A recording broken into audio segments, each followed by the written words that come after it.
Dear students, మన ఈ physics క్లాస్లో మనం నేర్చుకుంటున్నటువంటి refraction of light at curved surfaces అనేటువంటి చాప్టర్లో మనం లెన్స్లు అవి ఏంటి, వాటి యొక్క టైప్స్ ఎలా ఉంటాయి, వాటి గుండా లైట్ రేస్ ఎలా పాస్ అవుతాయి, మరి ఆ లైట్ రేస్ అవతల వైపుకి వెళ్ళినప్పుడు అవి ఏ డైరెక్షన్లోకి వెళ్తాయి, ఈ విషయాలన్నీ కూడా మనం కొంచెం డిస్కస్ చేసాం. అయితే ఈ రోజున మనం చెప్పబోయేటువంటి ఈ టాపిక్లో ఇమేజ్ ఫార్మేషన్ ఎక్కడ జరుగుతుంది, ఎంత దూరంలో జరుగుతుంది, మరి ఎటువంటి లెన్స్ ఉంచినప్పుడు ఎటువంటి ఇమేజ్ ఫామ్ అవుతుంది, ఆ ఇమేజ్ యొక్క స్వభావం ఎలా ఉంటుంది, ఆబ్జెక్ట్ ఎక్కడ ప్లేస్ చేయాలి, ఇమేజ్ ఎక్కడ ఏర్పడుతుంది, ఫలానా చోట ఇమేజ్ ఏర్పడాలంటే ఎక్కడ ఎలాగా ఆబ్జెక్ట్ని ఎంత దూరంలో ఉంచాలి, ఓకేనా? ఈ విషయాలన్నీ కూడా ఈరోజు క్లాస్లో మనం డిస్కస్ చేద్దాం. ఓకే, దీనికి సంబంధించిన ఇన్ఫర్మేషన్ అంతా కూడా ఒక చిన్న టేబుల్ రూపంలో మీకు ఇస్తానండి. ఆ టేబుల్ని మీరు చూసుకొని దాని ద్వారా మీరు ప్రతి ఒక్క ఐటెంని గుర్తుపెట్టుకున్నట్లయితే మనకి టేబుల్లో నుంచి మనకి బిట్ వచ్చేటువంటి ఛాన్సెస్ ఉంటాయి. కాబట్టి ఇప్పుడు ఒక టేబుల్ వేస్తాను మీకు, ఆ టేబుల్ జాగ్రత్తగా చూడండి, గమనించండి. ఓకే,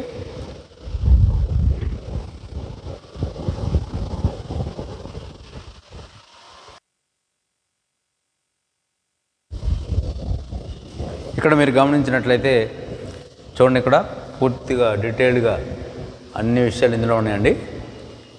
ఈ టేబుల్ మీకు వస్తే మీకు ఒక బిట్ ఖచ్చితంగా ఈ చాప్టర్ నుంచి మీకు అందుతుంది అన్నమాట. Okay, right. Position of the object, వస్తువు యొక్క స్థానం, అది ఎక్కడ ఉంచాలి, ఎక్కడ ఉంచితే ఇమేజ్ ఎక్కడ ఏర్పడుతుంది, ఓకేనా? వీటికి సంబంధించిన రే డయాగ్రామ్స్ కూడా ఉన్నాయి. నెక్స్ట్ మనం వాటిని కూడా గీస్తే మనకు అర్థమవుతుంది. Okay, right. చూడండి, ఇక్కడ ఒకవేళ సీక్ అవతల అంటే సపోజ్ ఇదిగోండి లెన్స్ ఇది తీసుకున్నట్లయితే ఈ లెన్స్కి ఈ పక్కన కనుక ఈ పక్కన అంటే ఇది ఎఫ్ అనుకోండి, ఇది సి అనుకోండి, సి కంటే యువతల మనం వస్తువుని తీసుకున్నట్లయితే ఈ వస్తువు ఏమవుతుందన్నమాట, ఇక్కడ దీని యొక్క ఇమేజ్ అనేది ఎఫ్ సిల మధ్య ఏర్పడుతుంది. ఇంకో చూడండి, ఈ పక్కన ఇక్కడ ఒక ఎఫ్ ఉంటుంది, ఇక్కడ కూడా మరొక సి ఉంటుంది. ఓకేనండి, రెండు కర్వ్స్ ఉంటాయి కదా, రెండు సర్ఫేస్లు ఉంటాయి. రెండు సర్ఫేస్లకి ఒక వైపు ఉన్నది ఒక కర్వ్డ్ సర్ఫేస్కి ఒక ఎఫ్ ఉంటే ఇంకో కర్వ్డ్ సర్ఫేస్కి మరొక ఎఫ్ ఉంటుంది. ఓకేనండి, F1 F2 ఉంటాయి కదా. సో ఇక్కడ చెప్పే ఎఫ్ ఏమో ఈ పక్కన ఉన్న ఎఫ్ అనమాట, ఇక్కడ చెప్పే ఎఫ్ ఏమో ఇక్కడ ఎఫ్ అనమాట, ఇక్కడ చెప్పే సి ఏమో యువతల పక్కది, వస్తువు చెప్పేదేమో యువతల పక్కది, ఇమేజ్ చెప్పేదేమో అవతల పక్కది. ఓకేనండి, మీకు క్లారిటీ వస్తుంది అనుకుంటున్నాను. చూడండి, ఇక్కడ ఈ వస్తువు స్థానం ఎప్పుడైతే సీకి అవతల అంటే సపోజ్ ఇక్కడ వస్తువుని తీసుకున్నాడు అనుకో, ఈ వస్తువు యొక్క ఇమేజ్ ఎక్కడ ఏర్పడుతున్నాయా అంటే ఎఫ్ సిల మధ్య ఏర్పడుతుంది. ఇదిగో ఈ రెండింటి మధ్యలో ఇదిగో సపోజ్ ఇంత పెద్దగా ఒక ఆబ్జెక్ట్ ఉందనుకున్నట్లయితే ఇక్కడ ఏర్పడేటువంటి ఇమేజ్ చిన్నగా ఏర్పడుతుంది అన్నమాట. ఓకేనండి, రే డయాగ్రామ్ మనం చూసినట్లయితే అక్కడ నుంచి ఇక్కడికి ఇలాగా ఒక రే వస్తుంది, ఎందుకంటే ఇలాగ స్ట్రైట్గా ఒక రే ఈ పోల్ గుండా వెళ్తుందన్నమాట. పోల్ గుండా వెళ్ళేటువంటి రే అది డీవియేట్ అవ్వదు అని మనకు తెలుసు. సో ఇక్కడ నుంచి వచ్చేటువంటి ఈ రే డీవియేట్ అవ్వకుండా ఇక్కడికి చేరుతుంది, రైట్. అలాగే ఇలా వచ్చినటువంటి ఈ ప్యారలల్ రే కాస్త ఇదిగో ఇలా చేరుతుంది. ఓకేనండి, సో ఈ రెండింటి మధ్య ఏర్పడినటువంటి ఈ యొక్క ఇమేజ్ అనేది ఇది ఇమేజ్, ఇది ఆబ్జెక్ట్. ఆబ్జెక్ట్ యొక్క ఇమేజ్ ఎలా ఉంటుందంటే చిన్నగా ఉంటుంది, చిన్నగా ఏర్పడుతుంది. తర్వాత ఇది ఎలా ఉంటుంది, ఇన్వర్టెడ్గా ఉంటుంది, తలక్రిందులుగా ఉంటుంది. చూడండి ఇక్కడ ఇదేమో పైకి ఎలా ఉంది, కానీ ఇమేజ్ వచ్చేటప్పటికి కిందకి ఇలా రావడం వలన ఇది తలకిందులు అయిందనమాట. అంటే చెట్టు తీసుకున్నాం అనుకో, చెట్టు తిరగబడినట్టు వస్తుంది. ఓకేనా, రైట్. మరి ఇది నిజ ప్రతిబింబమా మిథ్యా ప్రతిబింబమా, రియల్ ఆర్ వర్చువల్ అంటే రియల్ ఇమేజ్ ఏర్పడుతుంది. ఓకే, వృద్ధీకరణ వచ్చేటప్పటికి మ్యాగ్నిఫికేషన్ వాల్యూ లెస్ దెన్ 1 ఉంటే అది చిన్నదిగా ఏర్పడుతుందని అర్థం. ఓకేనండి. సో అసలు రియల్ ఇమేజ్ ఏంటి, వర్చువల్ ఇమేజ్ ఏంటి, ఈ విషయాన్ని మీకు చెప్పలేదు నేను. రియల్ ఇమేజ్ అంటేనేమో ఒక స్క్రీన్ మీద ఆ ఇమేజ్ని మనం చూడగలిగితే దాన్ని రియల్ ఇమేజ్ అంటాం. సపోజ్ మనం ఒక లెన్స్ని తీసుకున్నాం అనుకోండి, లెన్స్లో నుంచి ఒక ఆబ్జెక్ట్ని, డిస్టెంట్ ఆబ్జెక్ట్ ఒక దాని గుండా ఫోకస్ చేస్తే ఆ స్క్రీన్ని కొంచెం ముందుకి వెనక్కి జరిపితే, లేకపోతే లెన్స్ని అటు ఇటు జరిపితే పర్టికులర్ పాయింట్ దగ్గర ఏమవుతుంది అంటే ఆ స్క్రీన్ మీద దాని యొక్క ఇమేజ్ అనేది ఫామ్ అవుతుంది. ఇలాగ ఇమేజ్ ఒక స్క్రీన్ మీద మనం దాన్ని ఫామ్ అయ్యేటట్టుగా చూడగలిగితే దాన్ని ఏమంటామంటే రియల్ ఇమేజ్ అంటాం. ఓకేనండి, that is called as real image. ఒకవేళ మనం స్క్రీన్ మీద దాన్ని చూడలేకపోతే దాన్ని ఏమంటామంటే వర్చువల్ ఇమేజ్ అంటాం, మిథ్యా ప్రతిబింబం అంటాం. మిథ్య అంటే అది ఊహ అన్నమాట, అది రియల్ కాదు. ఓకేనా. తర్వాత ఇక్కడ ఎన్లార్జ్డ్ అంటేనేమో పెద్దగా రావాలి, ఇమేజ్ పెద్దగా ఏర్పడితే దాన్ని ఎన్లార్జ్డ్ ఇమేజ్ అంటాం. అదే చిన్నగా వచ్చిందనుకోండి డిమినిష్డ్ ఇమేజ్ అని చెప్పుకుంటాం. Okay, right. ఇక్కడ ఫస్ట్ దాని యొక్క తాత్పర్యం మీకు అర్థమైంది అనుకుంటా. దీనికి సంబంధించి రే డయాగ్రామ్ ఎలా ఉంటుందండి. నెక్స్ట్ సెకండ్ వన్ చూద్దాం. సెకండ్ వన్ చూసేటప్పటికి ఇదిగో ఎట్ సి. ఈసారి ఎక్కడ తీసుకున్నాడే అంటే ఎట్ సి తీసుకున్నాడండి. ఇది ఎలా ఉంచుదాం, ఇది ఎఫ్ అనుకోండి, ఇది సి అనుకోండి. సి దగ్గర తీసుకున్నాడు. సి దగ్గర తీసుకుంటే దీని యొక్క ఇమేజ్ ఎక్కడ ఏర్పడుతుందంట, సి దగ్గర ఏర్పడుతుందంట. అంటే యువతల పక్కన సి దగ్గర ఏర్పడుతుంది అనమాట. ఇదిగో ఇది ఎఫ్, ఇది ఎఫ్ అండి. ఇదిగో ఇక్కడ ఉన్నది సి. Okay, right. ఎలాగ ఏర్పడుతుంది మరి ఇది అని మనం గమనిస్తే ఇదిగో చూడండి, ఈ ఇమేజ్ ఎలా ఉంటుంది, సేమ్ సైజుగా ఉంటుంది. ఇదిగో ఇట్లా వచ్చినటువంటి ఒక ఆబ్జెక్ట్ ఎలా ఉన్నట్లయితే ఇది ఆబ్జెక్ట్ అండి, సి దగ్గర తీసుకున్నాం. ఇది కాస్త ఎలాగా ఇక్కడ దాకా ట్రావెల్ చేస్తుందంటే ఇదిగో ఒకటి ఈ పోల్ గుండా ట్రావెల్ చేస్తుంది. ఇదిగో ఎక్కడ ఉన్నది ఈ సెంటర్లో ఉన్నది ఏమంటారంటే పోల్ అంటాం కదా, దీని గుండా ట్రావెల్ చేసి మరలా ఎక్కడికి వస్తున్నాయంటే ఇక్కడికి వస్తుంది.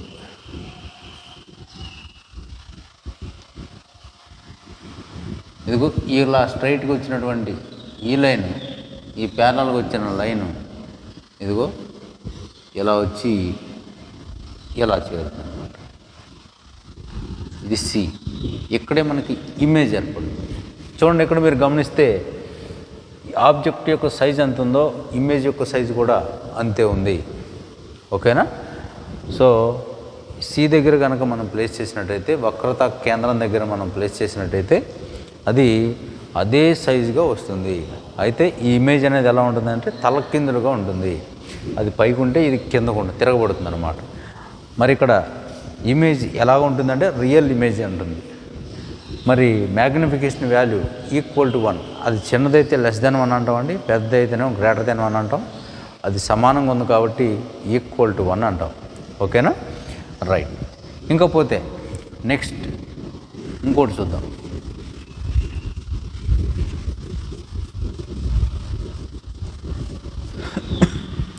దీనికి వచ్చేటప్పటికి బిట్వీన్ ఎఫ్ అండ్ సి చూడండి. ఈసారి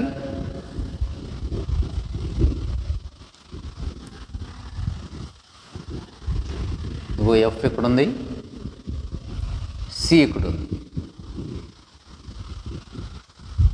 ఎఫ్ ఇక్కడ ఉంది, సి ఇక్కడ ఉంది.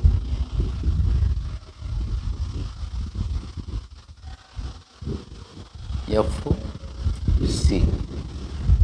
ఇక్కడ ఏం తీసుకున్నాడంటే ఎఫ్కి సికి మధ్య తీసుకున్నాడు. ఎఫ్కి సికి మధ్యలో ఆబ్జెక్ట్ని కనుక తీసుకుంటే ఇప్పుడు ఏమవుతుంది, ఇమేజ్ ఎక్కడ ఫామ్ అవుతున్నాయి అంటే బియాండ్ సి, అంటే సికి అవతల ఎక్కడో ఏర్పడుతుంది. సికి అవతల ఏర్పడుతుందండి. ఎలా ఏర్పడుతుందంటే ఇదిగో పెద్దగా అయిపోయి తలకిందులుగా రియల్ ఇమేజ్ ఏర్పడుతుందంట. చూడండి ఒకసారి ఎలా వస్తుందో. ఇక్కడ నుంచి మనం స్ట్రైట్గా ఒక లైన్ పోల్ గుండా తీసుకున్నట్లయితే అది ఇలా ఇక్కడ చేరుతుంది. ఓకేనా? మరి ఇలా వచ్చినటువంటి స్ట్రైట్ లైన్ ఇదేమవుతుంది ఇప్పుడు,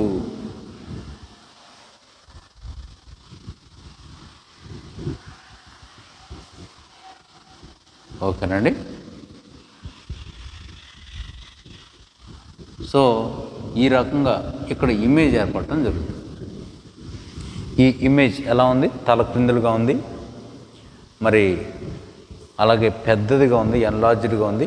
మరి మ్యాగ్నిఫికేషన్ వాల్యూ ఎంత ఉంటుందా అంటే >1 ఉంటుంది. =1 అయితే సమాన పరిమాణం రావాలి, <1 అయితే చిన్నగా అవ్వాలి. కానీ ఇక్కడ పెద్దగా అవుతుంది కాబట్టి >1 అని చెప్తాం. ఓకేనా? తర్వాత ఇంకో విషయం, రియల్ ఇమేజ్. అది ఏ ఇమేజ్ ఏర్పరుస్తుందండి? నిజ ప్రతిబింబం, రియల్ ఇమేజ్ని ఏర్పరుస్తుంది. సో ఇక్కడ వచ్చేటువంటి ఈ ఇమేజ్ ఫార్మేషన్ అది మనం స్క్రీన్ మీద చూడవచ్చు. కాబట్టి దీన్ని ఏమంటాం అంటే రియల్ ఇమేజ్ అంటాం. ఓకేనా? తర్వాత నెక్స్ట్ కేసు చూద్దాం. On focus. ఈసారి ఫోకస్ దగ్గర ఏర్పడితే ఎలా జరుగుతుంది?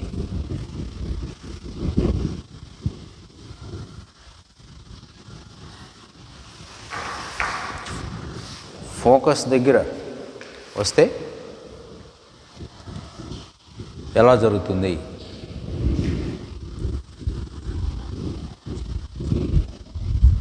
ఇదిగో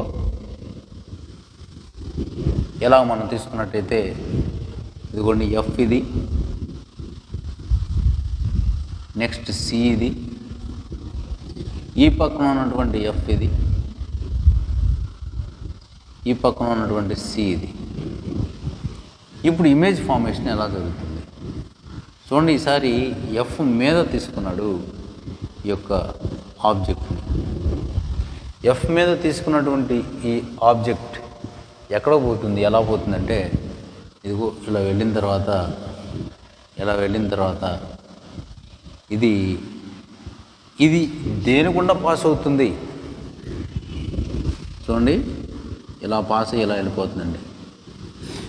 మరి ఇది కూడా ఏమవుతుందంటే ఇలా పాస్ అయ్యి ఇలా వెళ్ళిపోతుంది. చూడండి ఇక్కడ ఈ రెండు రేస్ కూడా ప్యారలల్ రేస్ లాగా ఇలా వెళ్ళిపోతూ ఉన్నాయి. అవి వెళ్ళిపోయి ఎక్కడన్నా మీట్ అవుతాయి అంటే మీట్ అవ్వనప్పుడు ఇమేజ్ ఫామ్ అవుతుందంటే ఫామ్ అవ్వదు. ఓకేనా? సో ఎక్కడ ఏర్పడుతుందో మనకు తెలియదు కాబట్టి ఇక్కడ ఏమంటామంటే అనంత దూరంలో ఏర్పడుతుందని చెప్తాం. Okay, at infinity. ఈ ఒక్క దాంట్లోనే మాత్రమే ఇన్ఫినిటీ అనే పాయింట్ వస్తుంది అనమాట. ఇన్ఫినిటీగా వచ్చినప్పుడు అది పెద్దగా వస్తుందా చిన్నగా వస్తుందా మరి ఎట్లా వస్తుంది దాని గురించి మనకేం తెలియదండి. కాబట్టి అవన్నీ కూడా బ్లాంక్గా చెప్తాం. ఓకేనా? రైట్. ఇంకపోతే పి అండ్ ఎఫ్. పి అంటే నాభి, మనకు తెలుసు కదా, పోల్.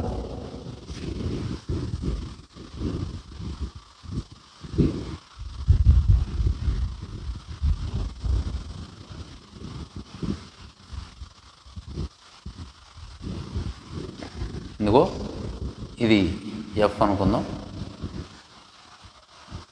ఇది సి అనుకుందాం, ఈ పక్కన ఇది ఎఫ్ అనుకుందాం, ఇది సి అనుకుందాం, ఇది పి అనుకుందాం. ఇప్పుడు ఆబ్జెక్ట్ ఎక్కడ ప్లేస్ చేశారంటే ఇదిగో ఇక్కడ ప్లేస్ చేశారండి. ఇక్కడ ప్లేస్ చేసినటువంటి ఈ ఆబ్జెక్ట్ దీని యొక్క ఇమేజ్ ఎక్కడ ఏర్పడుతుంది చూడండి ఎక్కడ ఏర్పడుతుందో ఒకసారి. దీని యొక్క రే ఏమవుతుంది అంటే ఇదిగోండి ఇలాగ పాస్ అయ్యి ఇటు వెళ్ళిపోతుంది. ఓకేనా. తర్వాత ఇలా ప్యారలల్గా వచ్చినటువంటి ఈ రే ఇదేమవుతుందంటే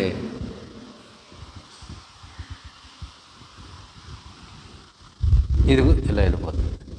మరి ఇక్కడ ఇమేజ్ ఎక్కడ ఏర్పడుతుంది? ఇగో చూడండి, ఈ యొక్క ఇమేజ్ ఎక్కడ ఏర్పడుతుంది అంటే ఈ రే కాస్త వెనక్కి ఇలా పొడిగించామనుకోండి, అలాగే ఈ రేని కూడా కొంచెం వెనక్కి ఇలా పొడిగించాను అనుకోండి, పొడిగిస్తే ఇదిగో ఇక్కడెక్కడో ఇమేజ్ ఏర్పడుతుంది అనమాట. ఈ పక్కన కాదు ఇమేజ్ ఏర్పడేది. ఏ పక్కన ఏర్పడుతుందండి ఇమేజ్?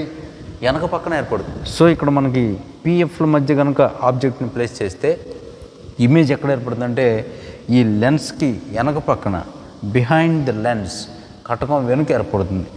ఇది మరి ఇది ఎలా ఉందో చూడండి. ఇది చిన్న ఆబ్జెక్టే మనం తీసుకున్నది, ఇమేజ్ మాత్రం పెద్దగా వచ్చిందండి, పెద్దగా వచ్చింది. Okay, right. సో ఇది ఎన్లార్జ్డ్ ఇమేజ్ అనమాట. కానీ ఈ ఇమేజ్ని మనం స్క్రీన్ మీద పట్టగలమంటే పట్టలేము. స్క్రీన్ మీద పట్టాలంటే నువ్వు ఈ పక్కన ఎక్కడో ప్లేస్ చేయాలి, లేకపోతే ఎక్కడెక్కడో ప్లేస్ చేయాలి. దాని యొక్క ఇమేజ్ ఏర్పడుతుందంటే ఏర్పడదు. స్క్రీన్ మీద మనకి ఇమేజ్ కనపట్టలేదు, మనం దాన్ని పట్టుకోలేకపోతున్నాం అంటే అది ఖచ్చితంగా వర్చువల్ ఇమేజ్ అవుతుంది అనమాట. ఇది పెద్దది కాబట్టి మ్యాగ్నిఫికేషన్ గ్రేటర్ దెన్ అని అంటాం. అట్లాగే ఇంకోటి తిన్నగా ఉంది కాబట్టి నిట్ట నిలువుగా ఉంది, ఇరెక్ట్ ఇమేజ్ అని చెప్తాం. చూడండి, ఈ కేసులు అన్నింటిలో కూడా అన్ని ఇన్వర్టెడ్ ఇమేజెసే వచ్చినాయి, అవన్నీ కూడా రియల్ ఇమేజెసే. ఓకే, కానీ ఇదొక్కటి మాత్రం ఇరెక్ట్ ఇమేజ్ వచ్చింది, కానీ ఇది రియల్ ఇమేజ్ కాదు. ఓకేనండి. సో ఈ టేబుల్ జాగ్రత్తగా మీరు గుర్తుపెట్టుకున్నట్లయితే మీరు ఖచ్చితంగా దీని నుంచి వచ్చేటువంటి ఆ పాయింట్ ఏదైతే ఉందో దాన్ని మీరు ఖచ్చితంగా స్కోర్ చేయొచ్చు. Okay, right. ఇకపోతే నెక్స్ట్ ఉన్నటువంటి విషయాలు ఏంటో ఇప్పుడు చూద్దాం.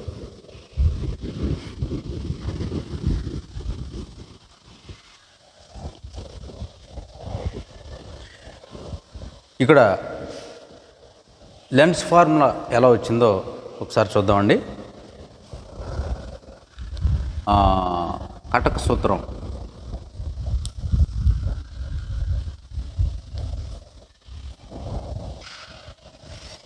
ఇదిగోండి. సపోజ్ ఒక లెన్స్ ఉందనుకుందాం. ఈ లెన్స్కి ఇదిగోండి ఇది ప్రిన్సిపల్ యాక్సిస్, దీని మీద ఇక్కడ ఉన్నది F2 అండి, ఇది ఈ పక్కన ఉన్నది F1, అంతే కదా. తర్వాత C1 అయి ఉంటే ఇవి వేరే సంగతి, రైట్. ఇక్కడ సపోజ్ దీని వెనుక సపోజ్ C దగ్గర అనుకోండి, ఆ పాయింట్లో ఒక ఆబ్జెక్ట్ ఉన్నట్లయితే, ఇలా ఒక ఆబ్జెక్ట్ ఉన్నట్లయితే ఈ ఆబ్జెక్ట్ యొక్క ఇమేజ్ ఎక్కడ ఏర్పడుతున్నాయంటే ఇదిగో F1కి ఆ పక్కన ఈ యొక్క ఇమేజ్ ఏర్పడటం జరుగుతుంది. ఓకేనా. సపోజ్ ఇది ఆబ్జెక్ట్ కాబట్టి O అందాం, దీన్ని O' అనే పాయింట్గా తీసుకుందాం, రైట్. ఇదిగోండి ఇది ప్రిన్సిపల్ యాక్సిస్ మీద ఉండేటువంటి ఆ పాయింట్ని ఏమంటామండి, పోల్ అంటాం. సో దీన్ని P అనే పాయింట్గా తీసుకుందాం, రైట్. ఇప్పుడు ఇక్కడ నుంచి వచ్చేటువంటి రేస్ ఎలా ట్రావెల్ చేస్తాయి చూడండి. ఇక్కడ నుంచి వచ్చేది స్ట్రైట్గా ఈ ప్రిన్సిపల్ యాక్సిస్ నుంచి వెళ్ళేటువంటి రే ఇట్ గోస్ అన్డీవియేటెడ్, డీవియేషన్ లేకుండా వెళ్ళిపోతుంది ఆ రే. ఓకేనా, రైట్. ఇంకా పోతే ఇదిగోండి ఇక్కడ నుంచి ఒక స్ట్రైట్ లైన్ పెరాక్సియల్ రేస్ అన్నమాట. ఈ పెరాక్సియల్ రే ఎట్లా వెళ్తుంది అంటే ఇదిగో ఈ ఫోకస్ గుండా ట్రావెల్ చేసి ఇలా వస్తుంది.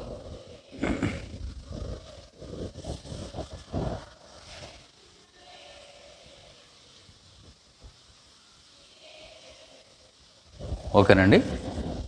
సో ఇది ఎక్కడ ఏర్పడుతున్నాయంటే ఇదిగో ఈ పాయింట్లో ఇమేజ్ ఏర్పడుతుంది.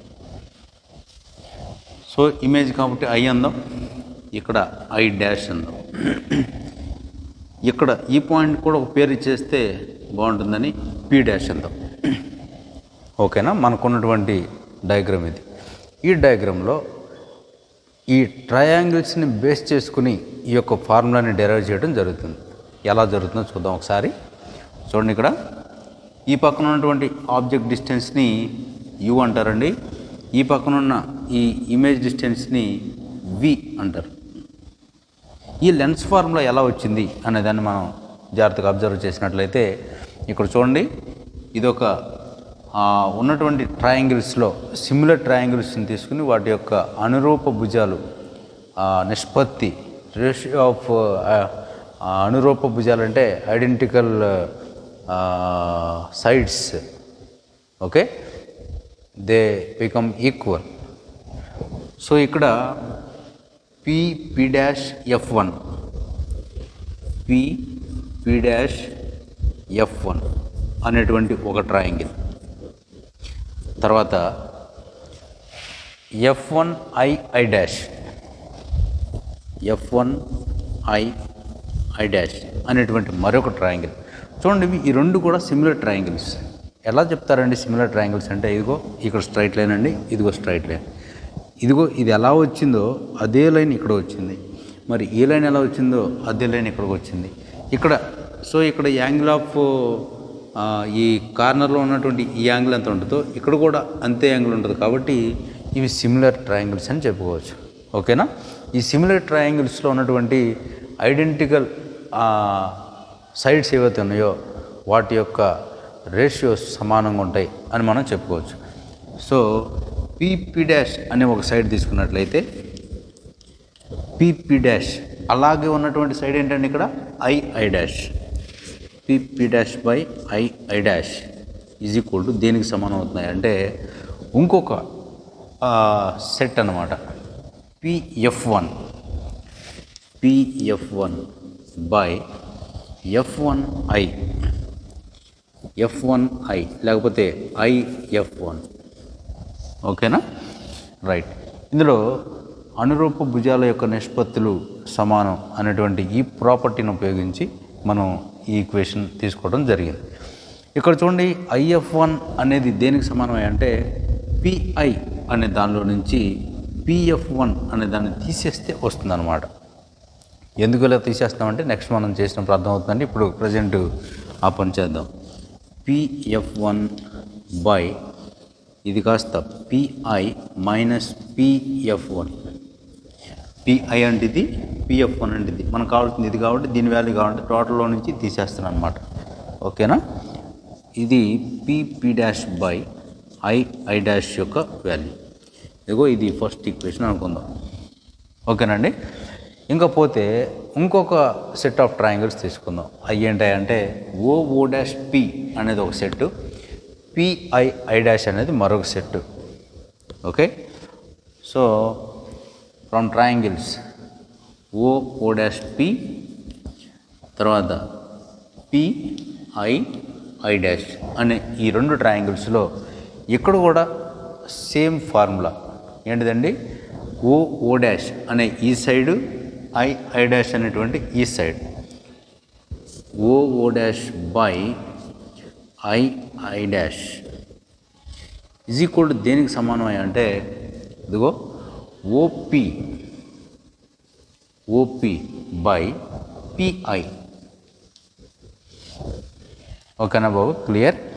ఇందులో ఇది సెకండ్ ఈక్వేషన్గా తీసుకునే ముందు ఇదిగో చూడండి, ఇక్కడ ఓ డాష్ అన్నా పీ డాష్ అన్నా సరే ఒకటే అని మనం ఈ డయాగ్రామ్ ద్వారా గ్రహించవచ్చు.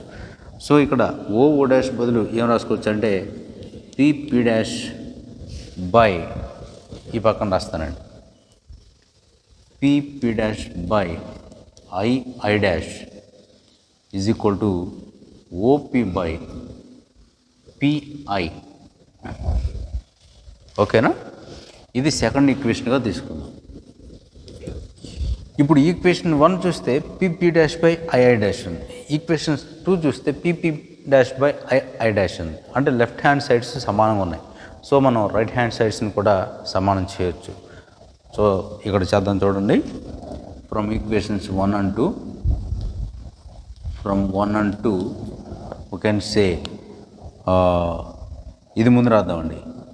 OP/PI is equal to PF1/PI minus PF1. ఓకేనా? రైట్. ఇప్పుడు దీన్ని రివర్స్ చేద్దాం. ఈ ఫ్రాక్షన్ని PI/OP అని రాద్దాం. అని రాస్తే PI మైనస్ PF1/PF1 అవుతుంది. సో ఇక్కడ PF1 అనేది ఈ రెండింటిని కూడా డివైడ్ చేస్తుంది. PI/PF1 minus PF1/PF1. PF1/PF1 అంటే 1 అయిపోతుందని మనకు తెలుసు. సో ఇక్కడ మరి PI/PO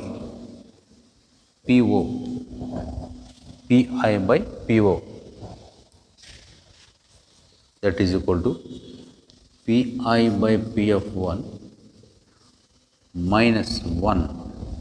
ఇక్కడ PI/PO. ఓకేనండి, అర్థమైంది కదా? నేను ఇక్కడేం మార్చాను, ఓపీని PO అని రాశాను. దాంట్లో పెద్ద విశేషం లేదండి.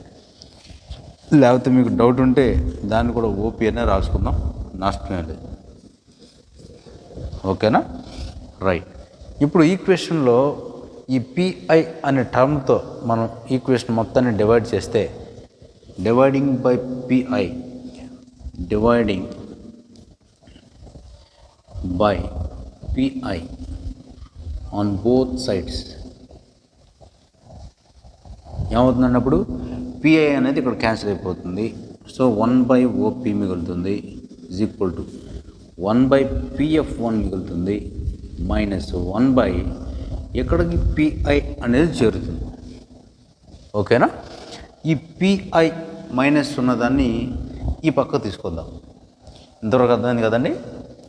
ఇందులో మనం ఏం చేసాం, PI అనే దాంతో డివైడ్ చేసినప్పుడు ఈ PI క్యాన్సిల్ అయిపోయి OP మాత్రం మిగిలింది. ఇక్కడ PF1 మాత్రం మిగిలింది.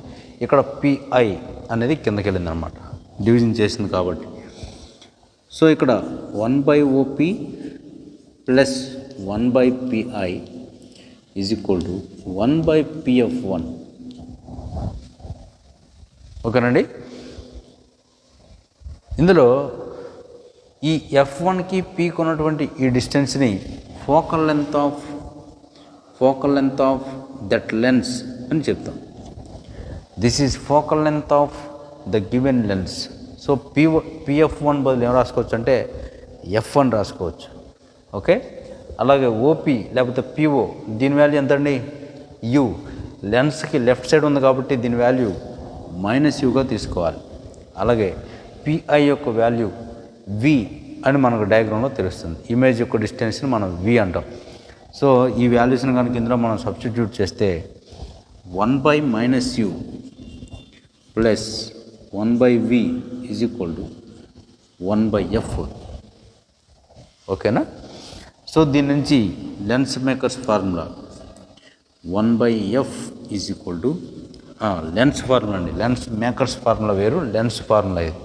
1/F is equal to 1/V minus 1/U. దీన్ని మనం ఏమంటామంటే లెన్స్ ఫార్ములా, కటక సూత్రం అని చెప్పుకుంటాం అనమాట. Okay. Next lens makers formula కూడా ఉంది. దాన్ని కూడా మనం బ్రీఫ్గా చూసిన తర్వాత వీటి మీద ప్రాబ్లమ్స్ ఎలాగ మనం అప్రోచ్ అవ్వాలని దాన్ని మనం క్లియర్గా చూద్దాం. ఓకే, ఇది అర్థమైనట్టు కదా? రైట్.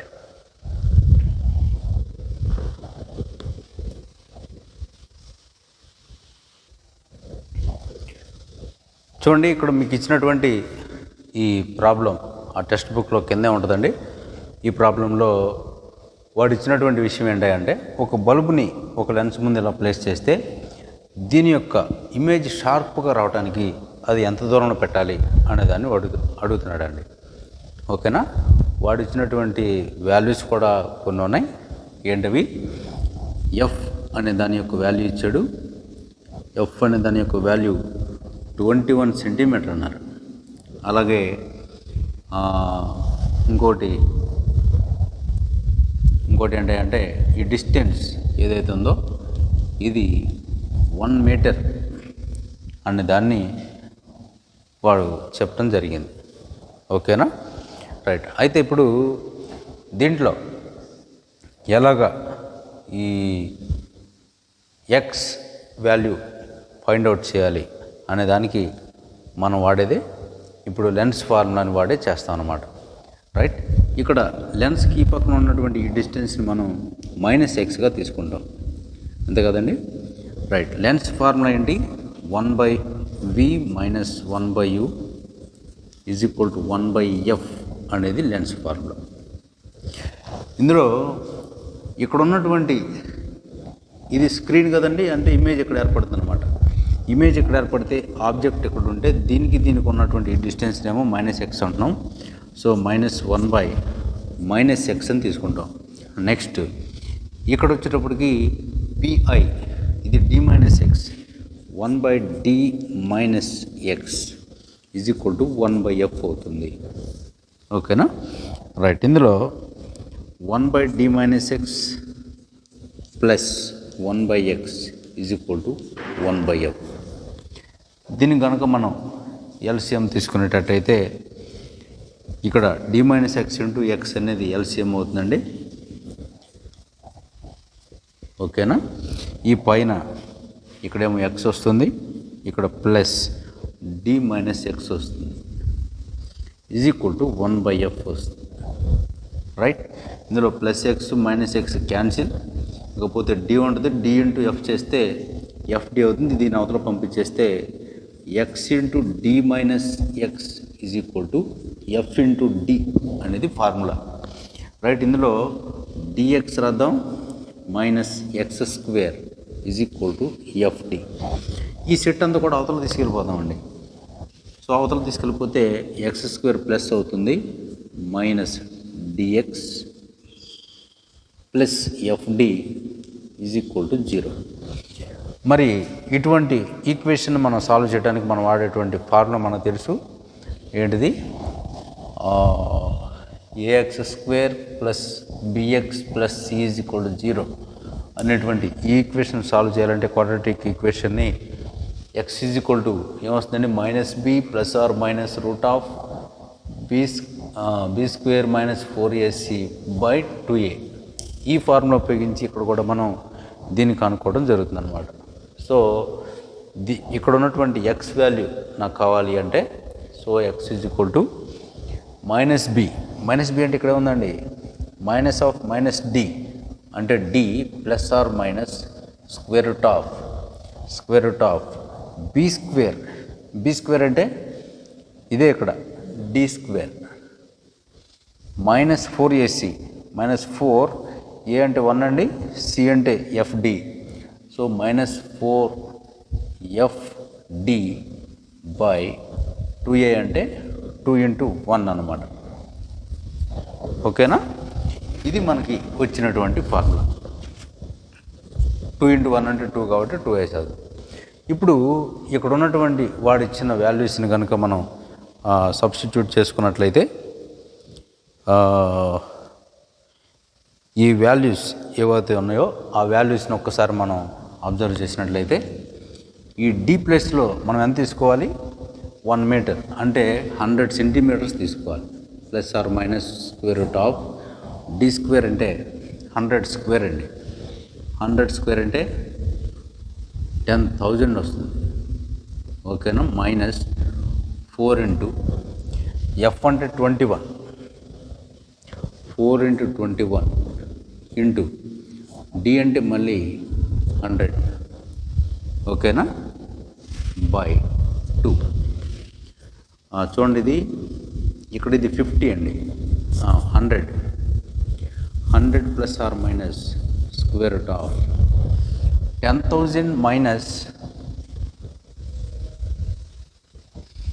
√10,000 - 400 అండి.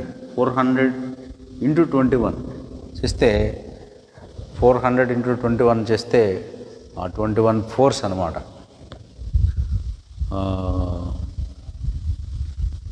84 by 2, 100 plus or minus square root of 10,000లో నుంచి 8,400 తీసేయాలండి. తీసేస్తే మనకి ఎంత వస్తుంది? 1600 వస్తుంది by 2. ఓకేనా? రైట్. 100 ప్లస్ ఆర్ మైనస్ 1600 అంటే 40 అవుతుందండి. మనకు తెలుసు ఇది 40 దీని యొక్క వాల్యూ by 2. ఇందులో చూడండి, ఇప్పుడు 100 ప్లస్ 40 ఒకటి వస్తుంది by 2 ఆర్ 100 మైనస్ 40 by 2 ఒకటి వస్తుంది అనమాట. 100 ప్లస్ 40 by 2 చేస్తే 140 by 2 అంటే 70 సెంటీమీటర్ వస్తుంది. అలాగే ఇక్కడ 100 మైనస్ 40 అంటే 60 by 2 అంటే 30 సెంటీమీటర్ వస్తుంది. ఓకేనా? రైట్. సో ఇక్కడ మనకి షార్ప్ ఇమేజ్ ఏర్పడాలి అంటే ఈ 21 సెంటీమీటర్స్కి సుమారులో దగ్గర ఉన్నటువంటి వాల్యూ మనం తీసుకోవాలి. కాబట్టి ఇక్కడ ఆ ఇమేజ్ డిస్టెన్స్ ఇక్కడ మనకి ఎక్స్ వాల్యూ వచ్చింది. ఎక్స్ వాల్యూ 30 సెంటీమీటర్ తీసుకున్నట్లయితే డి మైనస్ ఎక్స్ వాల్యూ ఏమవుతుంది? డి మైనస్ ఎక్స్ వాల్యూ ఏమవుతుంది? 100 మైనస్ 30 సెంటీమీటర్ అంటే ఇది 70 సెంటీమీటర్ అవుతుందండి. అదే ఇక్కడ ఎంత తీసుకున్నాం? 30 సెంటీమీటర్ తీసుకుంటే ఇక్కడ ఇప్పుడు 70 సెంటీమీటర్స్ తీసుకున్నాం అనుకో, డి మైనస్ ఎక్స్ వాల్యూ 100 మైనస్ 70 that is equal to 30 centimetre. ఇవి దీనికి సొల్యూషన్స్ అవుతాయి అన్నమాట. ఓకేనా? ఈ రకంగా మనం ఒక్కొక్క ప్రాబ్లమ్ సాల్వ్ చేయొచ్చండి. నెక్స్ట్ క్లాస్లో ఇంకా కొన్ని ప్రాబ్లమ్స్ చేసిన తర్వాత మనం లెన్స్ మేకర్స్ ఫార్ములాలో కూడా వెళ్దాం. Okay, thank you.